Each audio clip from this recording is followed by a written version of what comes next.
প্রিয় ছাত্র বন্ধুরা, আশা করি তোমরা সকলেই সুস্থ আছো, ভালো আছো।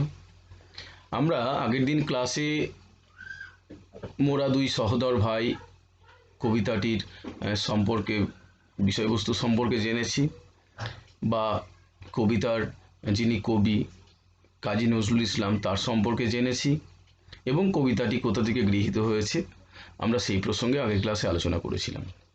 আজকে আমরা আলোচনা করব এই কবিতারই অত্যন্ত গুরুত্বপূর্ণ আরেকটি অংশ, মোরা দুই সহোদর ভাই এর নামকরণের সার্থকতা। এই প্রসঙ্গে আলোচনা করব, এবং এই প্রসঙ্গে আলোচনা করার আগে আমরা একটু যদি কবিতাটির আমরা যেটা আগের দিন পাঠ করেছি তার বিষয়বস্তু সম্পর্কে একটু যদি আলোচনা করে নিই, তাহলে নামকরণের সার্থকতা বিচার করো প্রসঙ্গটি আমাদের একটু আলোচনা করতে সুবিধা হবে।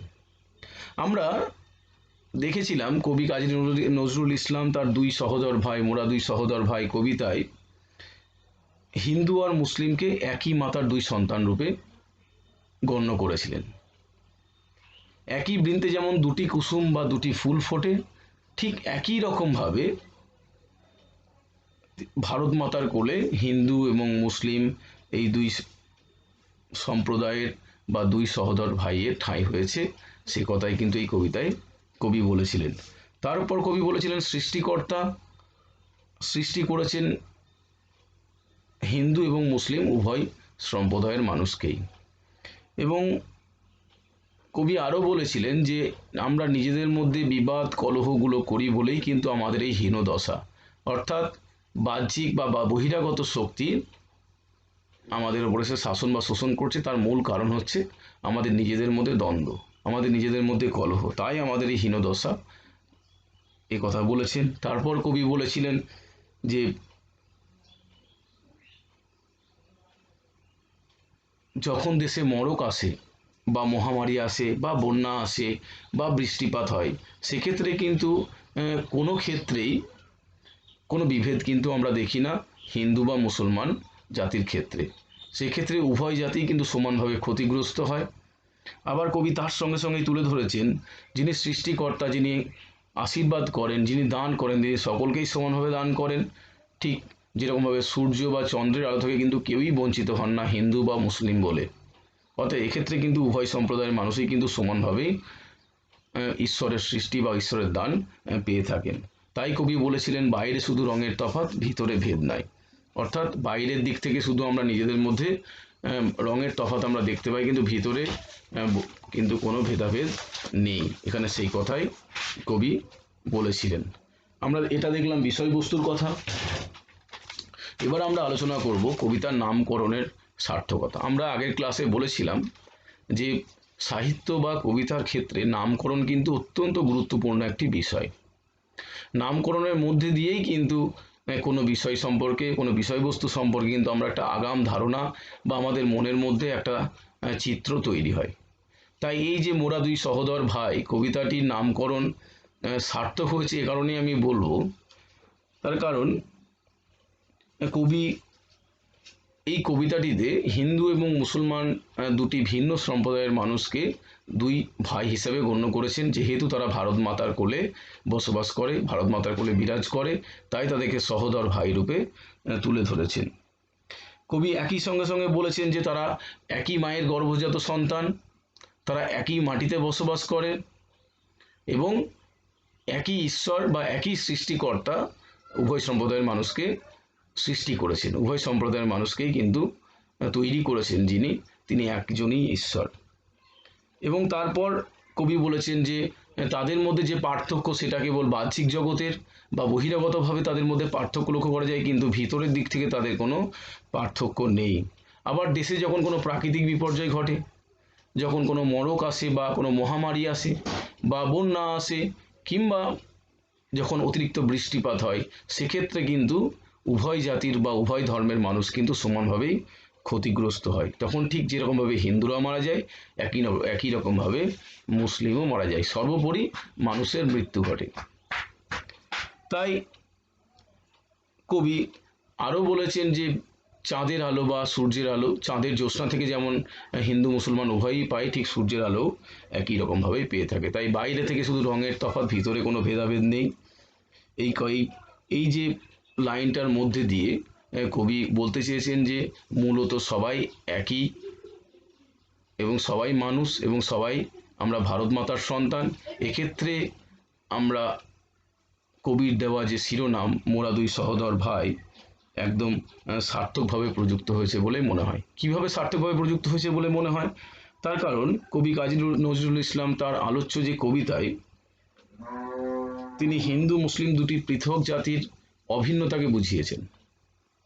তিনি কোথাও এদের মধ্যে ভেদাভেদ প্রকাশ করেননি। তিনি এটা প্রকাশ করতে চেয়েছেন যে এদের মধ্যে কোন কোন দিকের মিল আছে, এরা কোন কোন দিক থেকে একে অপরের পরিপূরক, সেই বিষয়গুলো কবি আলোচ্য কবিতায় তুলে ধরেছেন। এই কারণেই, এই অভিন্নতার কারণেই এই কবিতার নামকরণ কিন্তু সার্থক হয়েছে বলে মনে করা হয়, বা কবিতার নামকরণটি সার্থকভাবে প্রযোজ্য হয়েছে বলেই মনে করা হয়। তাহলে আমরা মোরা দুই সহোদর ভাই কবিতার নামকরণের সার্থকতা দেখলাম। আমরা আগের ক্লাসে কবিতাটির আভ্যন্তরীণ বিষয়বস্তু সম্পর্কে আলোচনা করেছিলাম।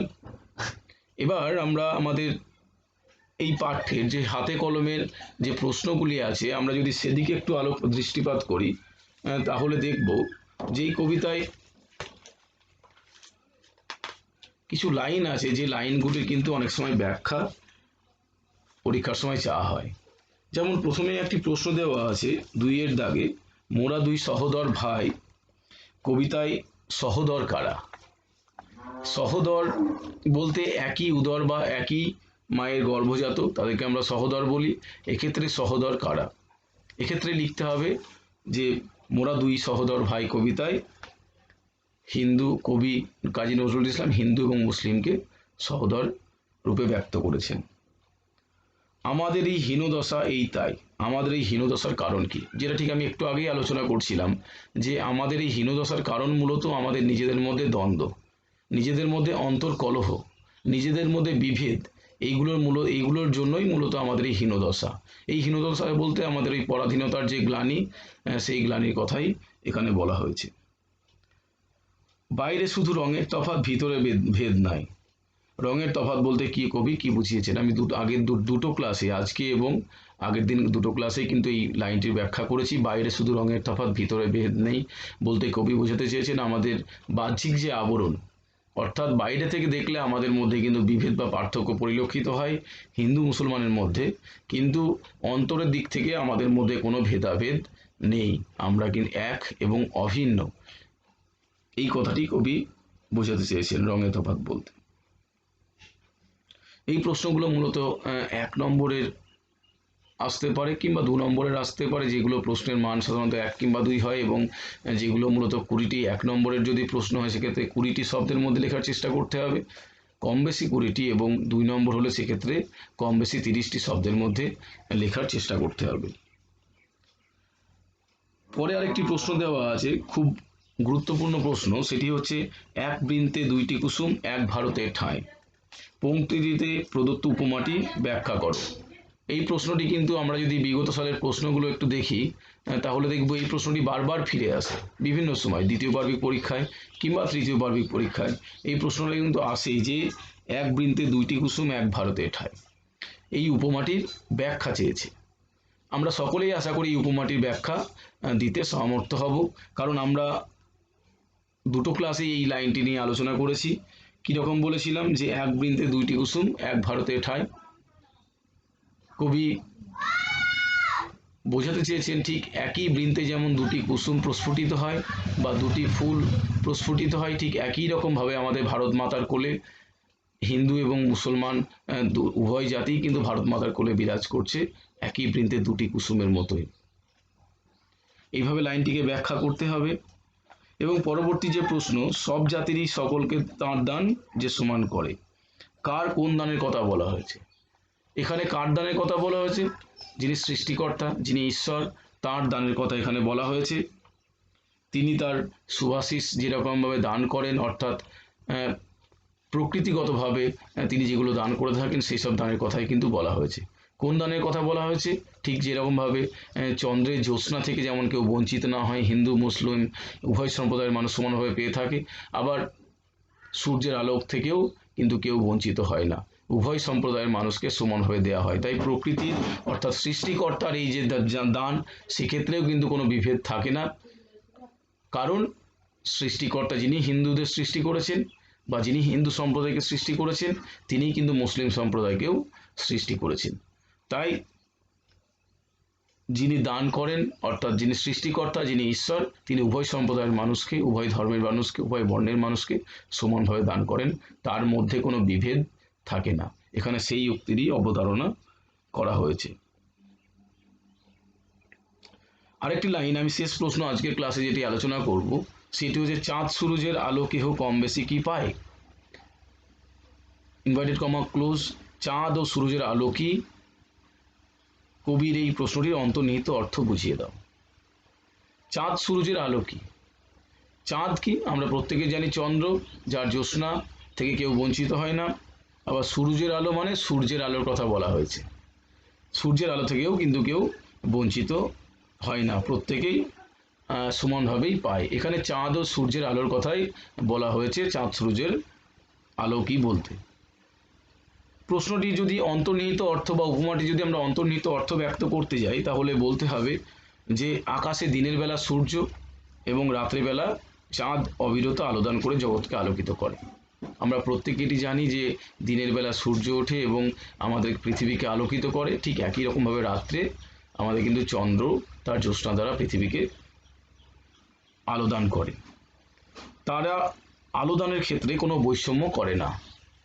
তারা যখন আলোদান করে তখন কিন্তু কে হিন্দু বা কে মুসলিম, কোনটা হিন্দু সম্প্রদায় বা কোনটা মুসলিম সম্প্রদায়ের মানুষ, এরকম কিন্তু কোনো বিভেদ বা কোনো বৈষম্য সৃষ্টি করে না। সকলের ক্ষেত্রেই সমানভাবে তারা সকলেই তাদের সমানভাবে তাদের আলোয় আলোকিত হয়। এবং প্রশ্নের পংক্তিতে হিন্দু এবং মুসলিমদের সেই অভিন্নতার কথাই বোঝানো হয়েছে। এই প্রশ্নে সেই অভিন্নতার কথাই কিন্তু বোঝানো হয়েছে। আমরা এই মূলত এই অধ্যায়ের বেশিরভাগ লাইনে যে যদি কোনো প্রশ্ন আসে বা কোনো পংক্তি তুলে কোনো প্রশ্ন করা হয়, মূলত একটি প্রসঙ্গ বারবার ফিরে আসবে, সেটি হচ্ছে অভিন্নতা। তার কারণ প্রকৃতি বা সৃষ্টিকর্তা কেউই কিন্তু হিন্দু বা মুসলিম কোন সম্প্রদায় দেখে তাদের মধ্যে কোনো বিভেদ বা কোনো বৈষম্য সৃষ্টি করে না, সকলকে একই রকমভাবে দান করে যায়। আশা করি তোমরা এই কবিতার বিষয়বস্তু, আভ্যন্তরীণ ব্যাখ্যা বা নামকরণের সার্থকতা বা যে প্রশ্নগুলি নিয়ে আলোচনা করা হলো, আশা করি তোমরা সকলেই বুঝতে পেরেছো। এরপরেও যদি তোমাদের কোনো প্রশ্ন বুঝতে অসুবিধে হয় বা এই পাঠ থেকে তোমাদের মনে কোনো প্রশ্নের তৈরি হয়, তোমাদের মনে কোনো প্রশ্ন আসে, তাহলে তোমরা অবশ্যই প্রশ্নগুলো কমেন্টে লিখবে। আমি ঈশ্বরের কাছে তোমাদের সুস্থতা কামনা করি, তোমরা ভালো থাকবে এই আশা রাখি। আজকের পাঠ এখানেই শেষ করছি।